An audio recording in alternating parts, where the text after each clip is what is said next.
ఇప్పుడు కేవలం 7,999K up to 10 kgs వరకు బరువు తగ్గి అధిక బరువు నుంచి వచ్చే ప్రధాన సమస్యలను దూరం చేసుకోండి. నయనతార కొత్త సినిమా ఏంటి? దీనిపై చాలా కాలంగా సస్పెన్స్ నడుస్తూనే ఉంది. ఎందుకు న్యూ మూవీ సైన్ చేయడం లేదు?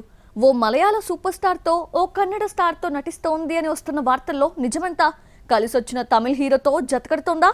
Watts the story? నయనతార కొత్త సినిమాల అప్డేట్స్ ఎప్పటికప్పుడు సోషల్ మీడియాలో వస్తున్నాయే కానీ ఇంతవరకు నిర్మాతలు అనౌన్స్ చేయలేదు.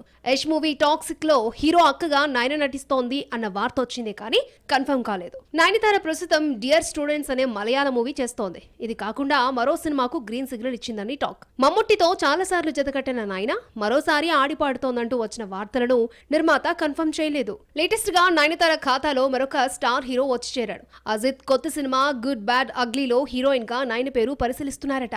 ఇద్దరి కాంబోలో వచ్చిన సినిమాల్లో బిల్లా, విశ్వాసం ఘన విజయం సాధించాయి. ఇది కూడా గాసిప్ గా మిగిలిపోతుందా లేదంటే త్వరలో అనౌన్స్ చేస్తారా అనేది చూడాలి. ఏ హీరో కొత్త సినిమా మొదలైనా హీరోయిన్ గా ముందుగా నయనతార పేరే వినిపిస్తోంది. గోట్ తర్వాత విజయ్ సినిమా ఏంటో దర్శక నిర్మాతలు ఎవరో తెలియకుండానే నయనతార హీరోయిన్ అయిపోయింది. ఇలా నయనతార పేరు వినిపిస్తుందే కానీ అనౌన్స్మెంట్ చేసే వరకు వెయిట్ చేయాల్సిందే.